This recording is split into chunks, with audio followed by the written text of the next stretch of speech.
You hit a chord here. One of the things that we touch upon in the book is that as parents of little kids and educators of the kids, what we say to them sticks with them.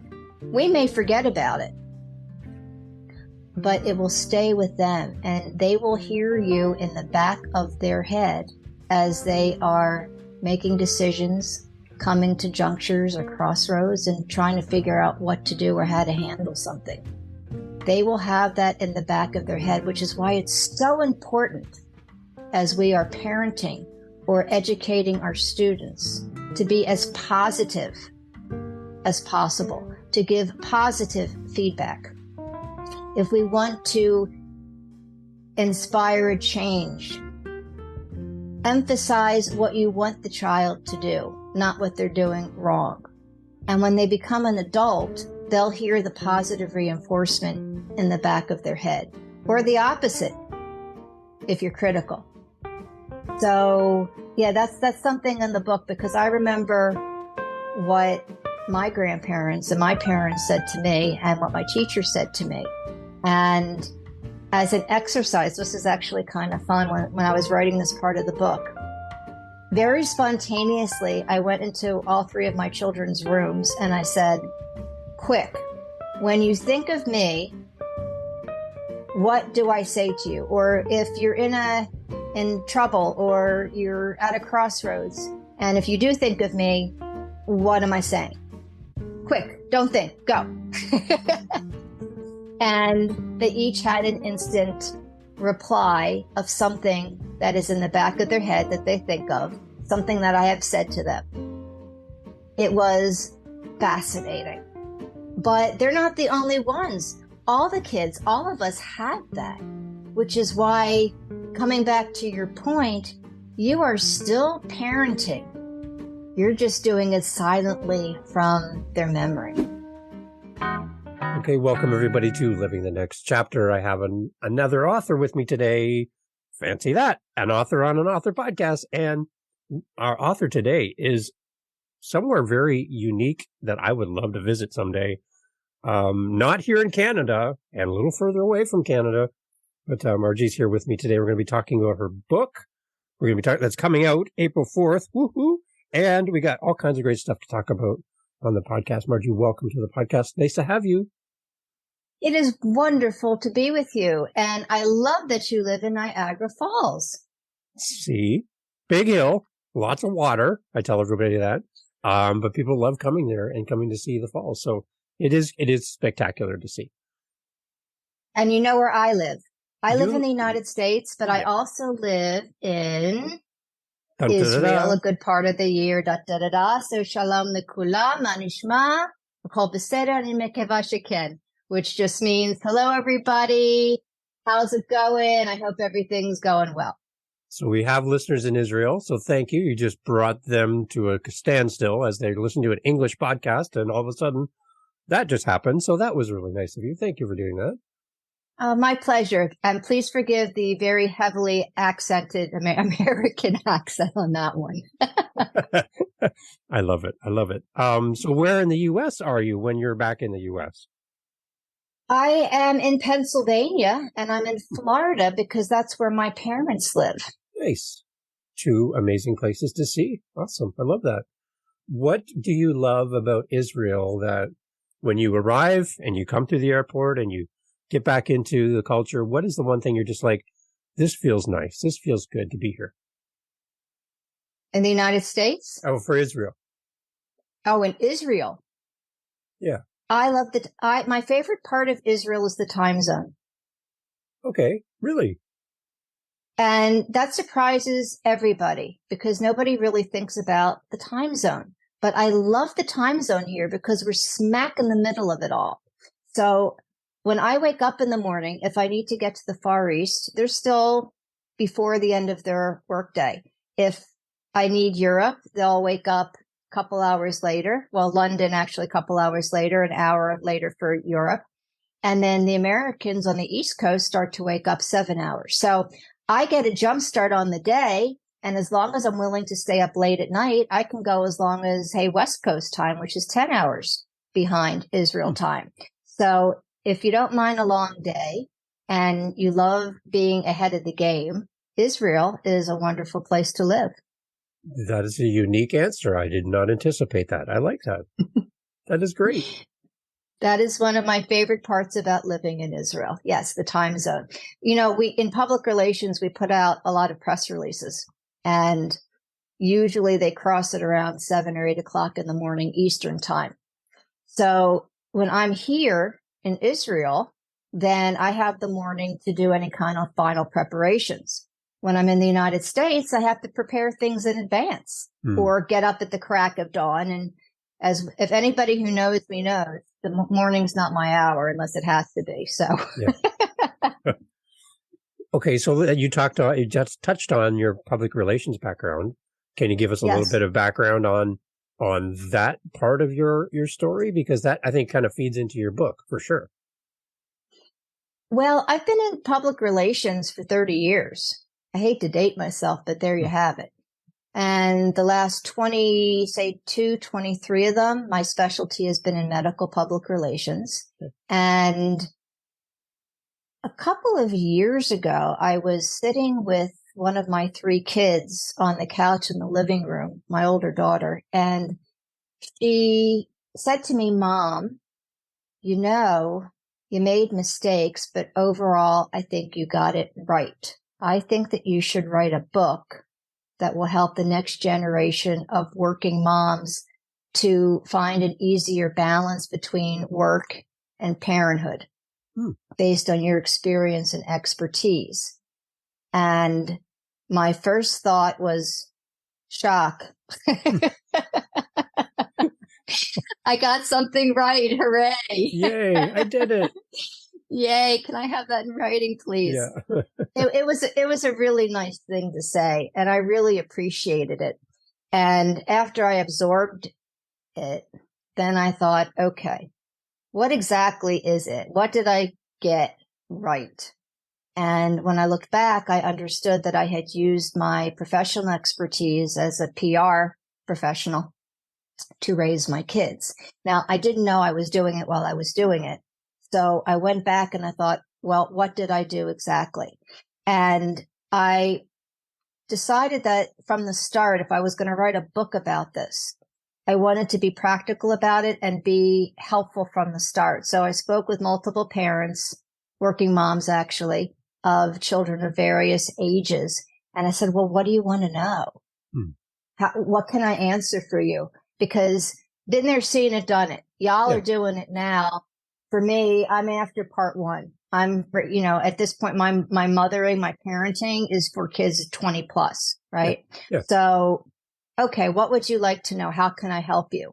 And that's what the chapters are based on. It's answering these real questions from real parents today, working through issues, but also, they've got other things covered, but they wanted a fresh perspective, a new approach, something fun that would help them to help their kids to be more confident or with more self-love or resilient or going for something that would bring them success in a fun way.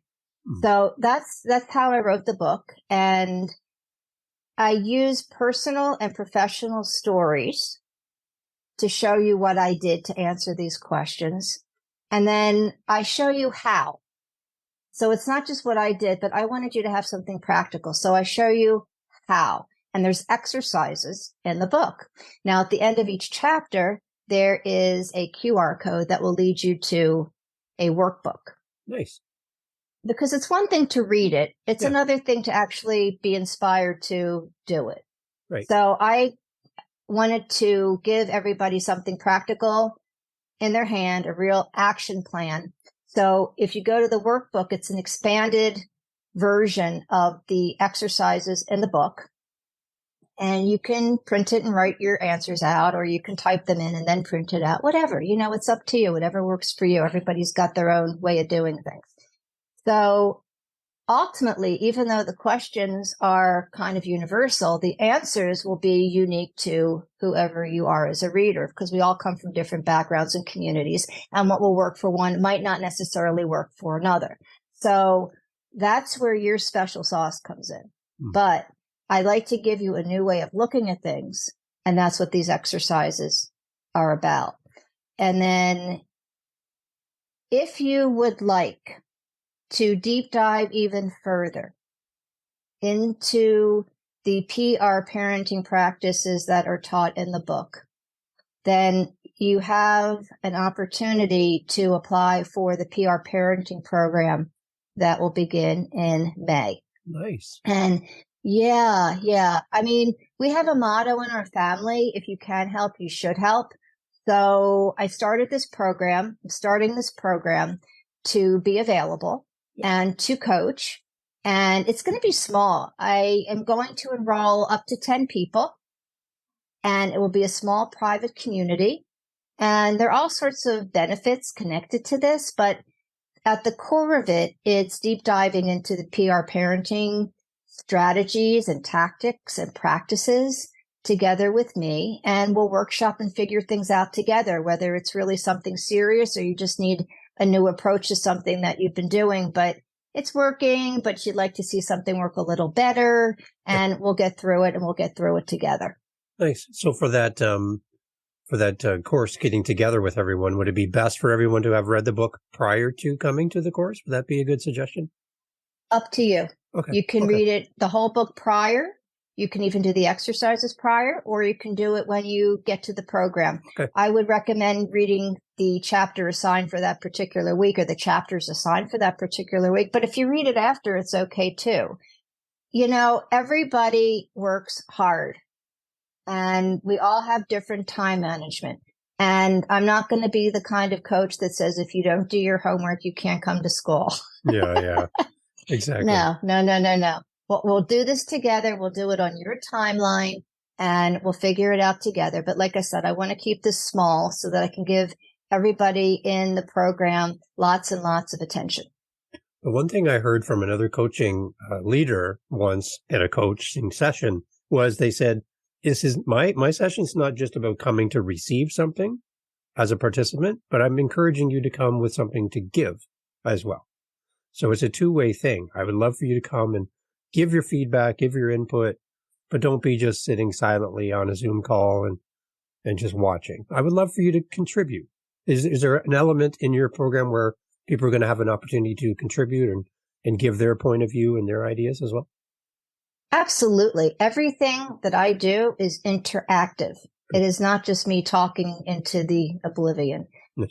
I want to help, and the only way that I can help you the best that I can is to hear from you and what your perspective is, what you need, what your goals are, what your end goals are, and what's worked for you and what hasn't worked for you in the past, and anything else that's on your mind.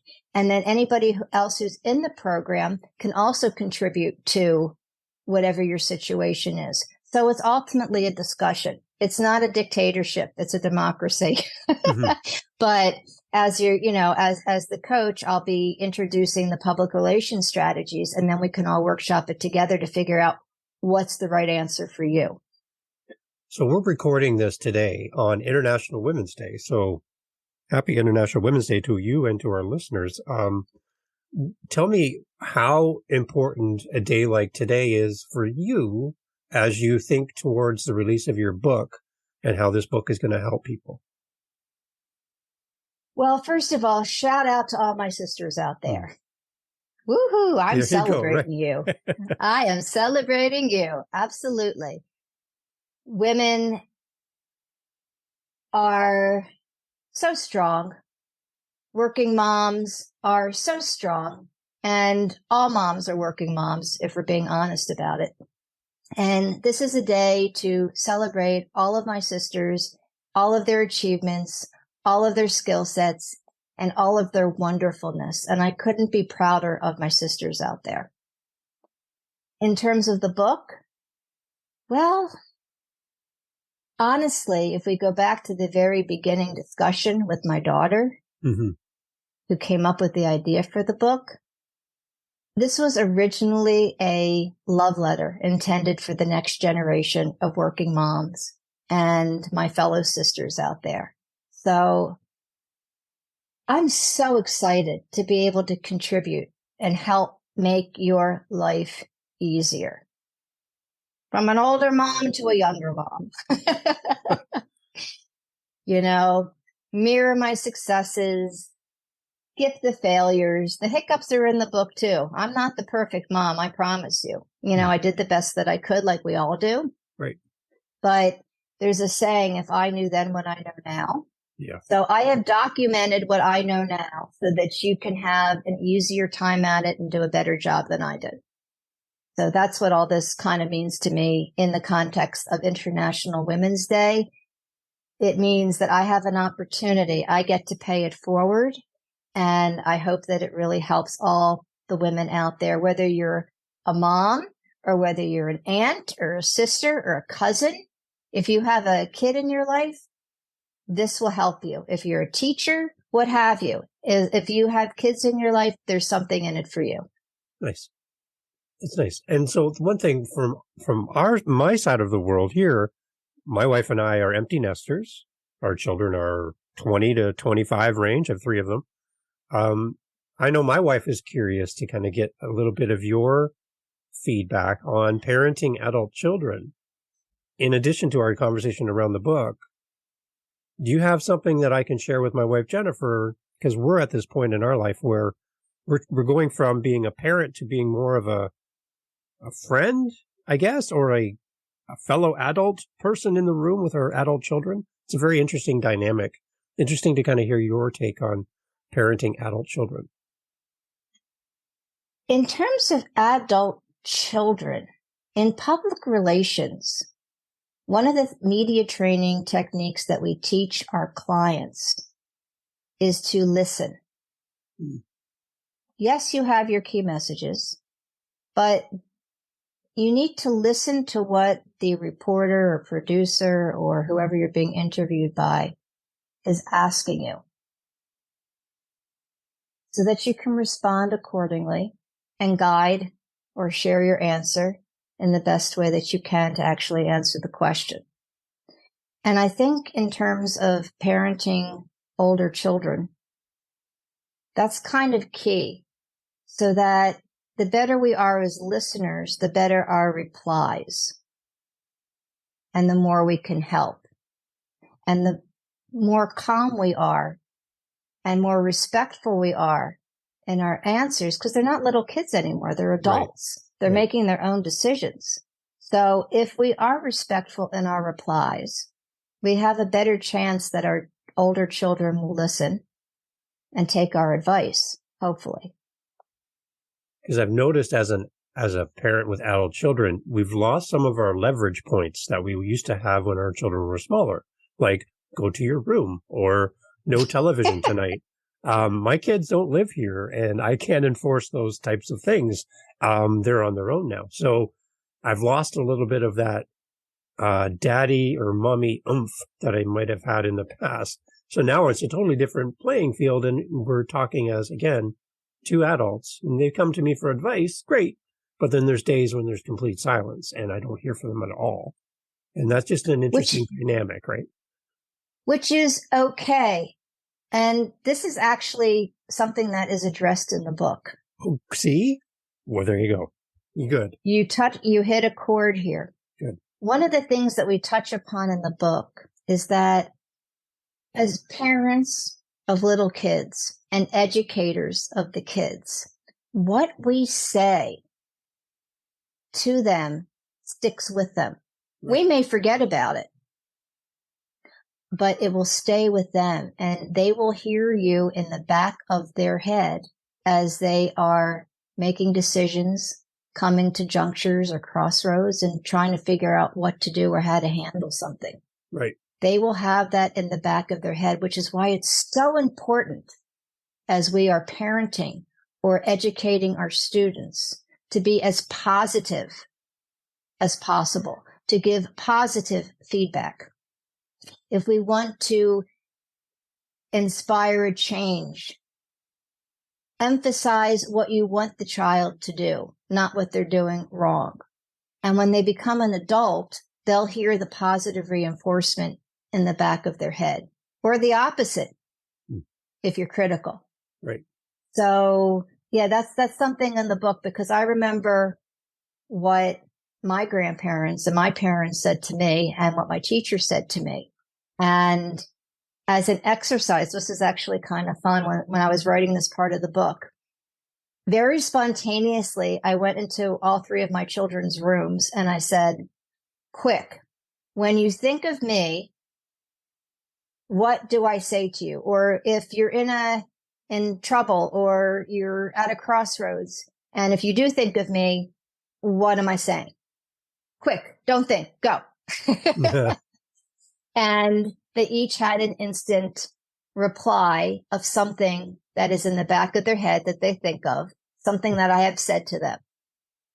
It was fascinating. But they're not the only ones. All the kids, all of us had that, which is why, coming back to your point, you are still parenting. Right. You're just doing it silently from their memory. Ooh. Parenting silently from their memory. That one's going to stick with me today. I like that. That's why it's so important that when you're bringing up your kids, to be kind, because they will remember it. The kinder you are, the kinder they're going to be. Right. And that carries forward. And that's part of your legacy, is how you treat your children and how you raise them. I love it. Yeah. Love it. What is your big hope for this book as it goes out into the world as of April 4th, which is exciting? What is your big hope for this book as it lands on coffee tables, on desks, in backpacks, as people start to consume this? What is your big hope for us as we read it?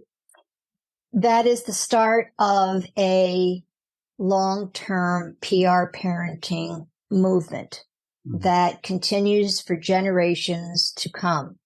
So that 100 years, 200 years from now, PR parenting is still a thing, and that communication skills have become important and a practice that is practiced by all parents and their children, and that it continues to be paid forward.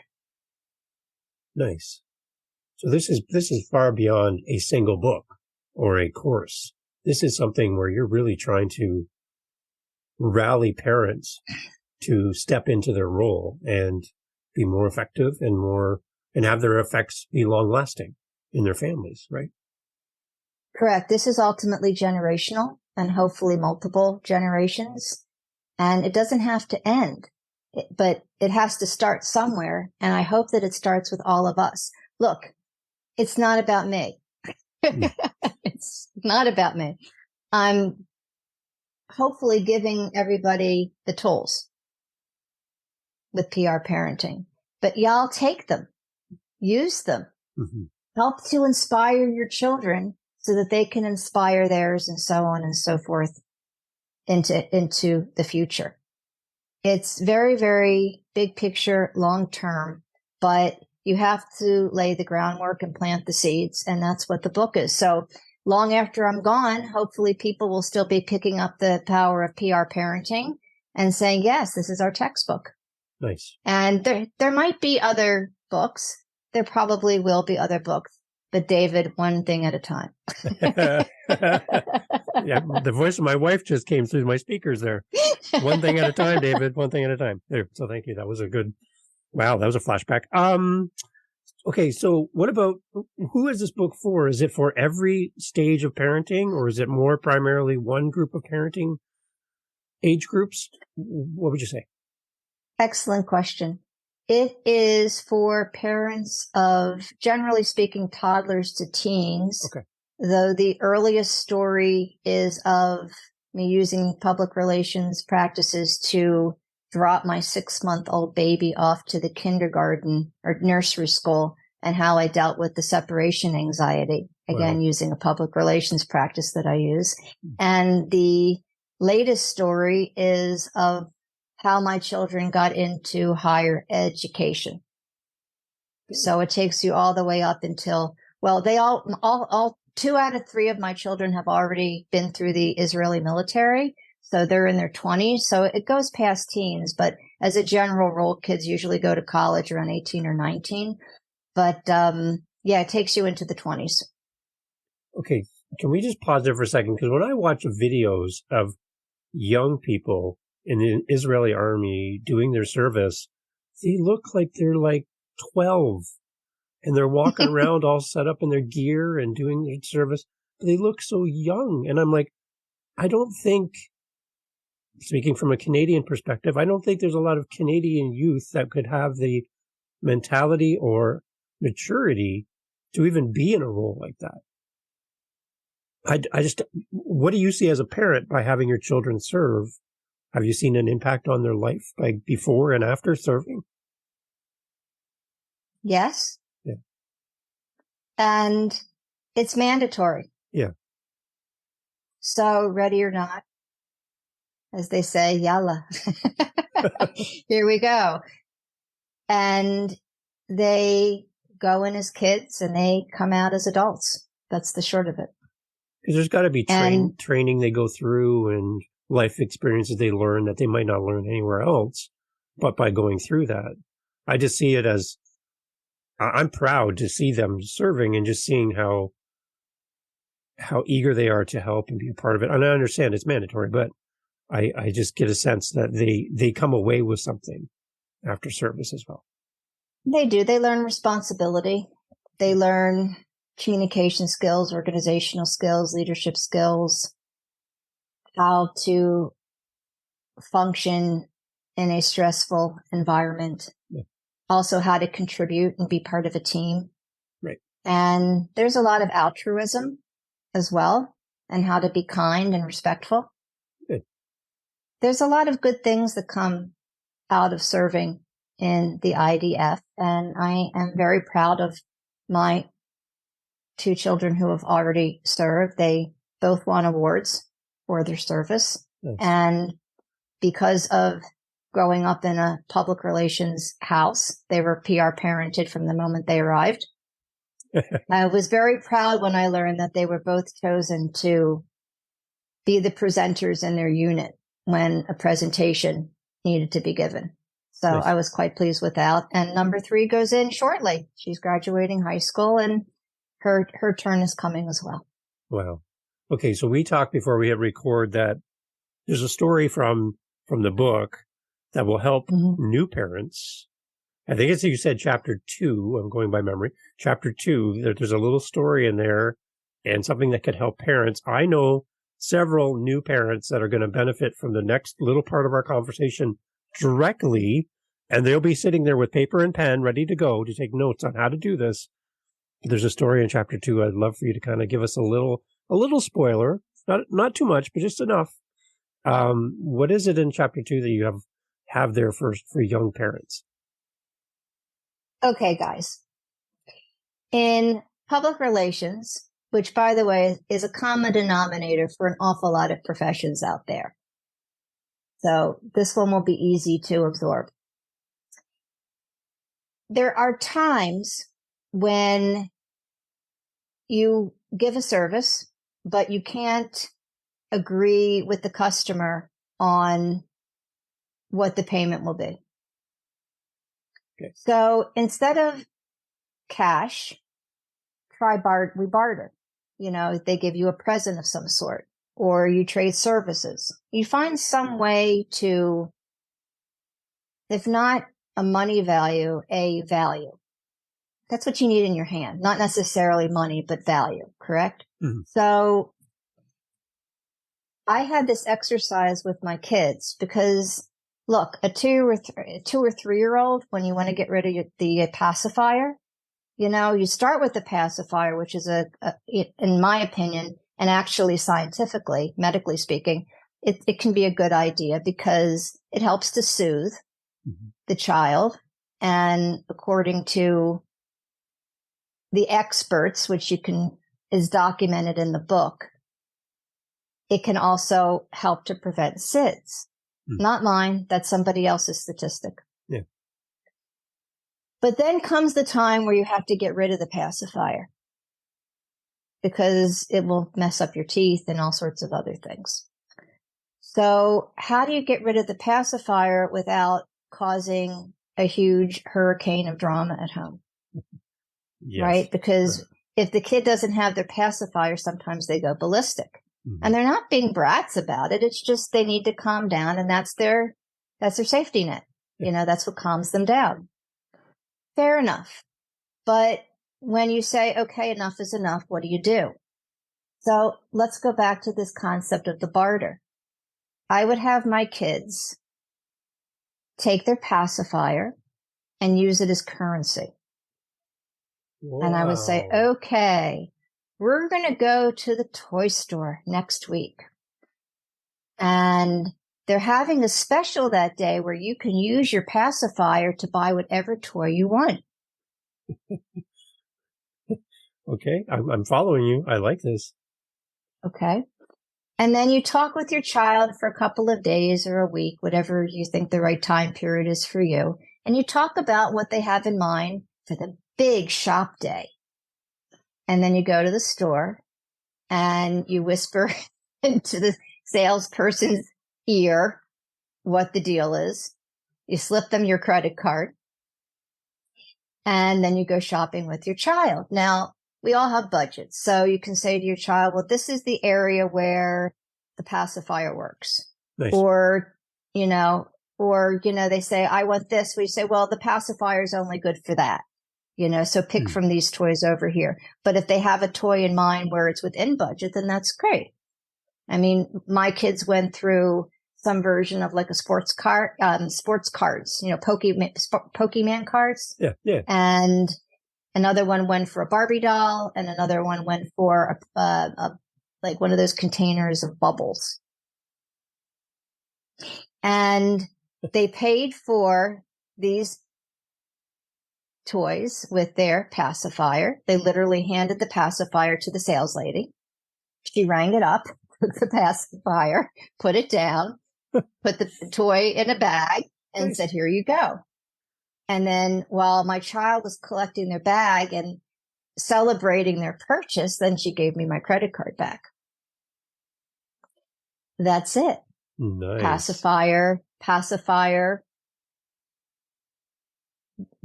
gone. That's it. So you didn't bring it home with you then from there? No? That was it? No. Well, I think they slipped it into my hand and I put it in my pocket, but that was the end of it. Now, if my child complained later that they were missing their pacifier, I said, you just used it to buy this fabulous toy. Do you want to take your toy back? No. Well, there you go. Congratulations. What a big girl or boy you are. And now you have this toy. And they're very excited about it. So again, children don't understand money so much, but they do understand value. Yeah. And they value that pacifier a whole lot. So instead of taking the pacifier out of their hand and saying that's the end of that, put something else in their hand. And this is a exercise which is fun, entertaining, shows them value, the concept of barter and value. Yeah. And where they feel like they got something in return. It just wasn't taken away from them and told to deal with it. And it's like a graduation almost. It's like a grad present, right? It's a rite of passage. Yeah. You turn it into a rite of passage that's fun, entertaining, and full of love, as opposed to something traumatic. I love it. That's the Passover. That's a great way to do that. I love it. So there you go. So that's one little snippet from this great new book, and everyone's going to need to go in and grab it because there's more, right? There's so much more here, right? Oh gosh, there's 10 chapters of stories. I think that there's I think I saw that there's 220 pages in book form. Wow. And everything's stories, David. And like I told you, it's conversationally written. So just how we're talking right here, that's how you're going to read the book. You will hear my voice if you're listening to this right now. Grab yourself a cup of coffee. Let's chat. Let me share my hindsight with you. And let's have a giggle because a lot of this is funny. And forgive me, but I'm sarcastic. So as you're reading, you're going to hear my humor in here. I love it. So the book is available right now for pre-order, I believe, right on Amazon. It is. It's available for pre-order, Kindle, hardcover, soft paperback, Good. and eventually, I think in the summer, a little bit after, an audiobook will be available too. Oh, are you going to be voicing your own audiobook, or are you going to have someone do that for you? Jury's out on that, buddy. Okay. Because I love listening to an author's voice, because an author will add inflection and highlight things in the book that maybe an actor might not be able to do as quite as well. And you have a great voice, and I would listen to you for days. So that's my vote. If I have a vote, that's my vote. So just so you know. You're very kind. You're very kind. I love it. Or maybe your oldest daughter might read it. Maybe that would be one. You could just sign her up, pay her. I could, but she's busy. Spoiler alert. She's in medical school. She's got other fish to fry right now. Oh, there you go. Okay. Well, she's busy. That's good. Okay. So The Power of PR Parenting is the name of the book. And here it is: How to Raise Confident and Resilient and Successful Children Using Public Relations Strategies. What is one PR tip that we can use today, Marjie, for our family? A PR tip that we can implement right now today to help our family. And I'm leaving it wide open. Anything you'd like to give us? In public relations, no matter what the day brings, we keep our calm and our sense of humor. And with those two tools in our hand, we can get through anything the day will bring. A good combination of those two things. You wouldn't blow up at the office. You don't yell at your clients or your colleagues or your boss unless you have another outcome in mind. Yeah. So when you come home and you're with the kids, or if you're working from home and you're with the kids, remember that they're your clients and colleagues and part of your team too. And give them the same respect that you would to the people in your professional world. Because ultimately, your kids are going to be the ones taking care of you someday. So be nice to them. Nice. And there's a negative connotation to the idea of bringing your work home with you, in the sense that, you're never off the job. You're always busy and your family sacrifices for you. But there's a twist to that statement about not bringing your work home with you. You have a little different take on that. And there's an advantage of bringing your work home. Can you kind of summarize that for me? Absolutely. David, we all have superpowers, and generally speaking, we use them in our profession, whatever we do. Yeah. And I say, rather than leave your superpowers at the job and completely separate the office from home, I say bring your superpowers home to benefit your children as well. Now, that doesn't mean bring the stress from the job or whatever stories are going on, and all that kind of nonsense. I mean the actual skill set that you have that makes you special, that makes you wonderful, that makes you unique. Put on your cape and come home and be that super mom or dad that will inspire your children to adopt the same skills that you have. And they don't have to do it perfectly. Just give them an opportunity to try and have the experience. But use them to guide your children to be their best selves. That's what I did with public relations, and what you can do with whatever your superpowers are. And that's it right there. Marjie, that was great. It's great.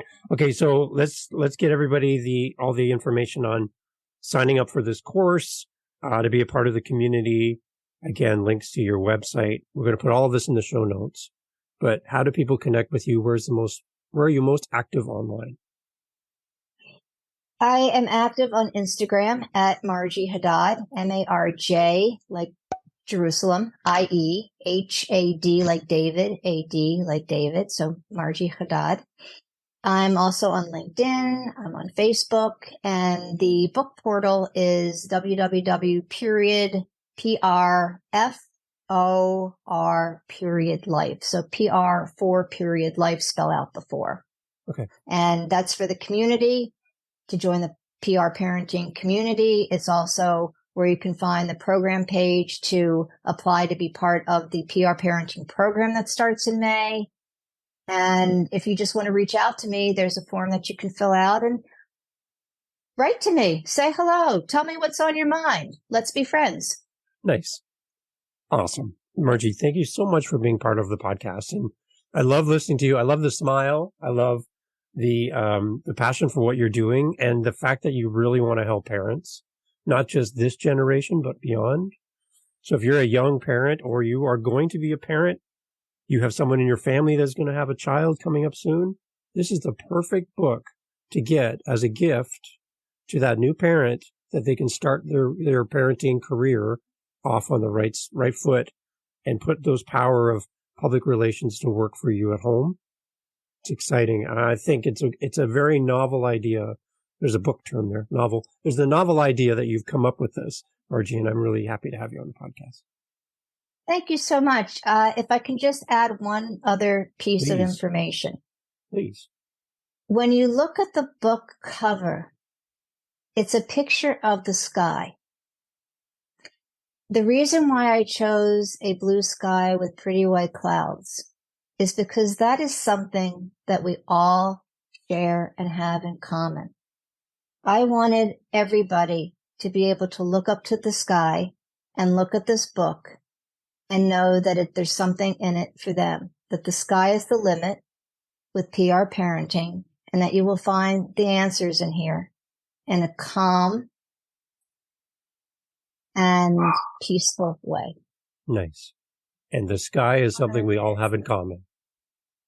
That's correct. I didn't want it to speak to just one community, which is why I didn't choose a family picture to go on it. Right. I wanted it to speak with everybody, to speak to everybody, and to be something that everybody can benefit from. It's universal.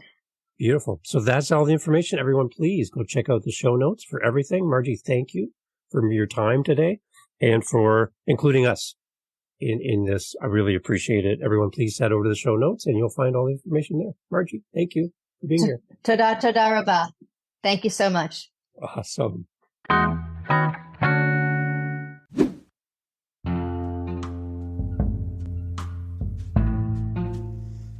Thanks for being part of the podcast again. Appreciate you investing time in the show and you for listening this far. Thank you. One thing to keep in mind is we are looking for help and some support for the podcast. If you are able to help support our show, our little podcast show here, we can go over to livingthenextchapter.com and all the instructions will be there to help support the show. It takes about $30 to $40 a month to do this, just for the hosting and all of that other stuff that we pay for. But if the show is giving you any value and you're enjoying what's happening here, would love any kind of support that you can offer. That would be great. And you being here and sharing the show helps us grow. Helps us get great new authors on the show, connect with other listeners, and build community. So whatever you can do to share this show today, I really appreciate it.